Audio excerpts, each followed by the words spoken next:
Well, another major accomplishment when you think about the fact that Indiana has only 3 times been a #1 seed in the history of the NCAA tournament seeding process. And to think about where we were 24 months ago, being 4 or 5 wins, whatever it was, away from even being eligible for the NIT, to be where we are right now with the #1 seed is an amazing, amazing accomplishment for all the people in this program, the work that so many people have done to help make it happen day by day, but most importantly, the work that the players have done and are doing. And that's where I try to keep it in perspective just for a few minutes before we get to work, which we've already started up there. But it's been a long time, long, hard process to get a program back that's considered one of the best in the country. And because the program for decades has been considered one of the best in the country. But now to have a team and to have this program back there and have that seating behind it is fantastic. And now, you know, we go back to work, and the players will continue to rest up and get ready to go. I'm sure they'll be diving into films.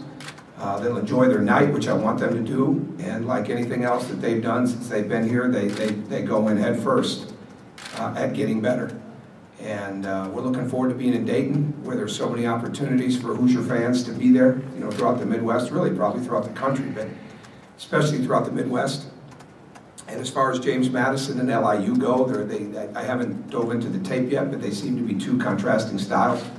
But I do know enough about both of them to know that Coach Terry and Coach Brady are both excellent, excellent coaches.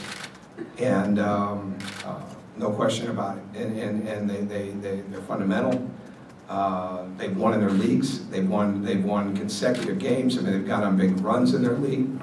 You know, one team in James Madison is averaging in the 60s. LIU is averaging, I think, 79 points a game. James Madison is certainly one of the older teams that we will have faced, and I don't know where they stack up in the NCAA tournament as older teams, but there's quite a few 50-year seniors on that team. And the balance of both teams, just studying their numbers a little bit, goes to show that they've got a lot of different guys at different positions that can make plays. So we're looking forward to that, and our whole goal is to be as good as we can be this week, go into Dayton, win in Dayton, and take it from there. First question, Ken? Your thoughts on being in the East, first from a bracket standpoint, from the power of the bracket, and second, just the fact that it's not the Midwest. I think the fact that we're a #1 seed speaks for itself. There's only 4 of them, and we're one of them. And I think that's a big deal. I really do. I think, you know, the thing I like about Dayton is there's a great proximity, and we'll get a little bit more time in school than we might have gotten. And going back to school this week, we can use that. And it's like anything else. I mean, there's a lot of different roads and paths that you have to go through to get to your destination and your goals, and this is just one of them. But this team has done a very good job with that, constantly and consistently.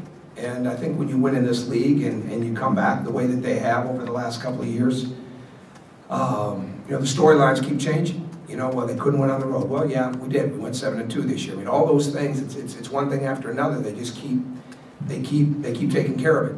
And so I think the bottom line is that happens because they really stay humble as to what they've got to do to get better at it, and then they go out and get better at it. And I think that's what our key is right now. Nothing more than that. Next question.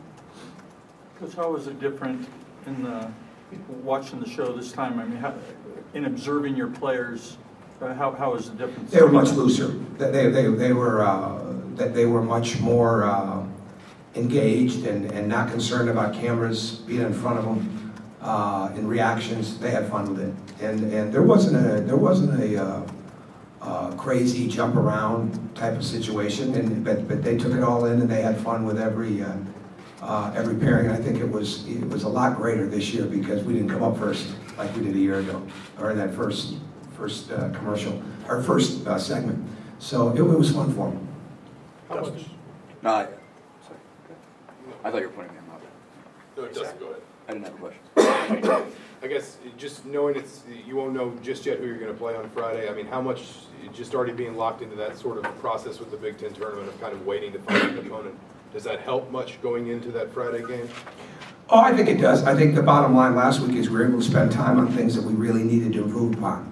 And it was certainly going to help us last week, but it's going to help us over a period of time. I mean, I think the bottom line is you're self-scouting your team as much as possible. And certainly it'll change a little bit this week because we won't have the familiarity, obviously, with these teams that you have with the Big Ten teams. But it still goes back to the same thing. It really comes down to how you're playing, what you're doing, what you're trying to capitalize on. And there's certain things that we definitely need to work on this week, and that's been the focus today, last night, as coaches, as we prepare to get ready to get back to work with these guys, and that's where it'll remain. Jeff? In the on the TV show pre-game or pre-selection show, you mentioned Tom Izzo's quote about you'd rather play the Lakers. You know, somebody. He said that. No? Right. You yeah. reference what yeah. he said. Just how much are you looking forward to having the chance to play somebody outside the Big Ten? I think it's a whole new season. I mean, it truly is. It's a new energy level, and so the league is hard. It's a great league, but it's just the trick is, can you keep getting better? It's not like all of a sudden the things we didn't do well yesterday will just totally be magically back to where they need to be, and it's not like the things that we did do well over the last couple of days will just be there if we don't keep getting better at it. But the whole energy level of going to play against somebody different in a different environment in a tournament like this, the unknown is a great force multiplier. There's no question about it, and I think they'll feel that. Dustin? Well, I guess you mentioned the things that you did or didn't do well yesterday. I guess when you watched the film again, what did you take, from that?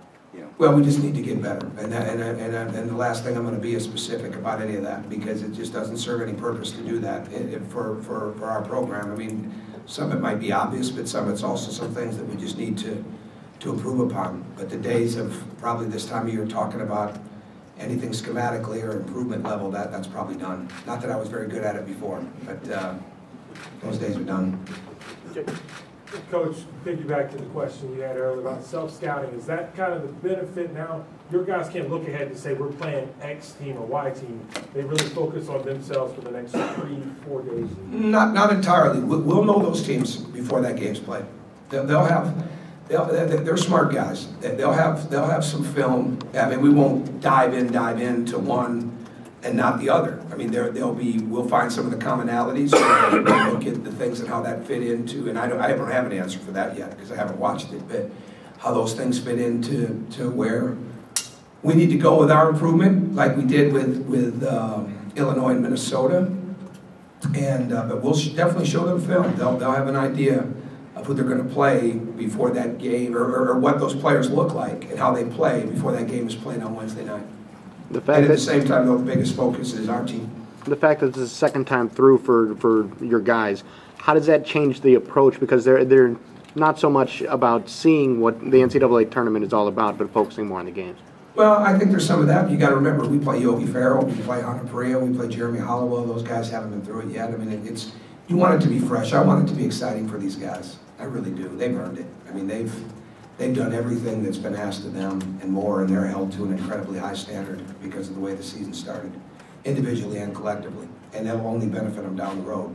But right now, they've earned it, and I don't think anybody's running around taking a deep breath and doing cartwheels over anything. I think there's a business approach and business mindset to them, but I want them to watch that, and I said this to them when we landed, watch this like you were when you were a little kid. I mean, because that's why one of the reasons you work so hard is to get in these situations. And first NCAA tournament game I ever saw in person was in the Dayton Arena, and I was sitting 2 or 3 rows from the very top of the building and watching Michigan State play Washington. I'll never forget it. You had Christian Belp and Detlef Schrempf and Scott Skiles and Larry Pollock and Ben Tower and all those guys, and Daryl Johnson was unbelievable. And every time you watch the NCAA selection show, it should be like the first time you ever see it, because you're never guaranteed if you're getting there. Okay, at the beginning of the year, so many things have to go right, and then to go after a year that we have had and see yourself up there as a #1 seed, that's special for them. But I don't worry about that, because at no point in time have they ever worked like they were special. We haven't always been as totally focused as we need to be, but they don't work like they're special because they weren't. That's not how this got built. I mean, if this didn't get built with entitlement, it got built with a lot of incredible work, and I think that's how they'll approach it. Pete? Tom, I was wondering, just the logistics compared to used to be, now you have, like, how fast can you get video of these teams as opposed to maybe years ago? I don't know what kind of logistics you had to get. Oh, it's all up there now. Yeah, well, they'll be running edits now. I mean, we tape literally every game that's on, and then what you don't have, you can go to Synergy and grab.